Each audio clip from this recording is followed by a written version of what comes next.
Hello, I'm Samantha Anderson, Director of Communications for Newton Public Schools, and this is Dr. Deb Ham, the Superintendent, and we're here to give you another update on the Board of Education. But before we start, it's actually a really special week. It is. American Education Week. So we announced it yesterday on social media, and we'll be doing fun things all week for it. But just so you know, today is actually Parents' Day. So parents from all across the country are joining their students at school today and seeing what school's all about and getting to see what happens every day in our schools. So that's pretty exciting. It is exciting. Yeah, and we are just so appreciative of all the educators in our district, and we just wanted to say thank you so much for all you do for the students in the community. Absolutely. But back to business. We had a Board of Education meeting last night, and they started out with a special presentation from Sunset about their Peace Place. Can you just explain what that is and what it's a part of? Yes, all of our schools in the district in one way or another are really working hard at becoming trauma responsive schools. And we know that our students are coming to us more and more with high levels of trauma that are impacting their ability to be in school and be ready to learn. And so looking at ways that we can help students learn to regulate their behaviors and ease their mind, so to speak, so that they're in a good place to learn. So the Peace Place is a classroom that has been set aside with some different kinds of activities in it, from puzzles to therapeutic Play-Doh to rocking chairs and those kinds of things that students can come into when they're upset about something or angry about something, and just find a place where they can just calm themselves and be ready to go back to the classroom and learn. Very cool. And then after that, they got into a discussion on how best to communicate the bond with the community. Right. Just as a reminder, it looks like we're not going to be able to submit until next summer, so July of 2019. Now this means that we won't even be able to have, and that's when we submit it to the state, so we wouldn't have an election, or you wouldn't be asked to vote until months later. So just to give you a quick timeline, but with the communication, what were some things that they discussed and decided? Well, first of all, I think the conversation was around whether or what was the purpose of the communication that we wanted to provide to the community. And the consensus of the board really was that we needed to look at providing information so that our public could understand what are our needs and why is this actually important in moving forward and being thinking about the future of our school district, the future of our community, and how those things impact teaching and learning. And so moving away from asking people's opinions or what they think should happen, more into providing the information around why it's important. The Board of Education has worked through a process really over the last 4 years or so with a variety of members of the community. It started with a small group of 20 or 30 folks. I think it was back in 2014 or 2015, so it goes back quite a ways. That group came up with some ideas that are very similar in many ways to things that are being proposed now. Then we had a second group that went through a process that resulted in the first bond proposal. And now we've had a third group. And again, many of the ideas are the same and expanded a little bit, actually. So providing people the information about why these different groups have essentially come up with very similar ideas and how we can move those ideas forward. So providing information. Why do we need to remodel the high school? Why do we need safer buildings? Why do we need to improve the environment that students are in? Why are those things important? So really looking at providing information. And if any of you guys have any ideas on how you like to get your communication, feel free to leave it in the comments section. We're always looking for new ideas. So absolutely, that would be very valuable. I always like to take a couple minutes to give a shout out to some of our amazing community members who support us with different gifts. We had 4 different ones the last board meeting. So can you just give us a rundown of what organizations they are and which people? We did, and I absolutely agree with you, Sam. It is amazing the amount of generosity that we have in our community and how much people are willing to do to help support students and teachers. So first shout out goes to Steve Vermilia, who provided a 3D printer for the Newton High School Rail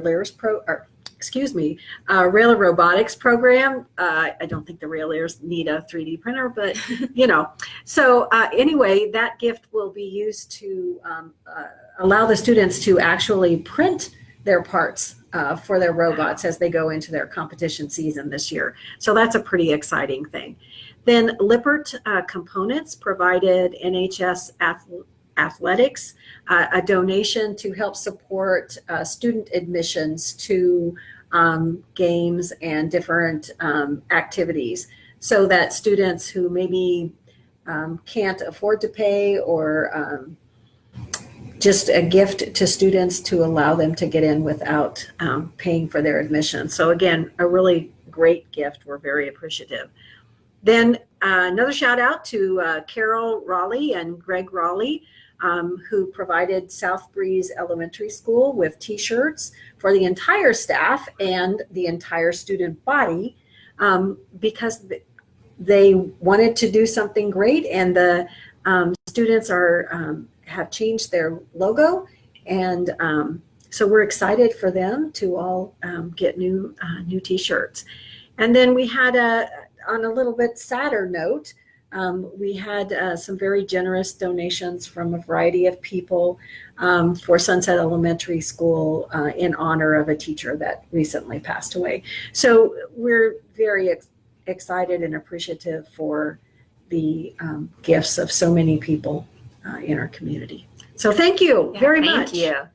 And then from there, you gave the board some information on post-secondary success.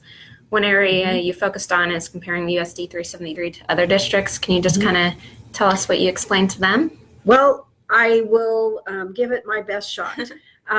So post-secondary success looks at, after students graduate from high school, what do they do to be successful? And a couple of things that this report looks at in particular have to do with whether or not they're enrolled in college, or whether or not they have completed an industry certification, such as a welding certification, or if they are completing or have completed their associate's degree. So there are a couple of different things they look at there, and the state would like us to be at about 75%, because they say that this is the number of students that will need to have a post-secondary degree when the year 2020 arrives, which is just kind of around the corner. So as we look to the future and consider where we are today, how might we look at how our students are doing and make improvements in that area. So the long story is that there is a way for the districts to dig deeply into the data, and considering our demographics and our risk factors, determine whether or not our current program is more or less effective than it would be predicted, given our demographics. So some things that they look at as far as risk factors are concerned is chronic absenteeism. We know that if kids aren't in school, they're not learning, and it has a cumulative effect. So if students are missing school in kindergarten, missing school in first grade, missing school in second grade, and so on, that by the time they get to high school, some students have missed an awful lot of school.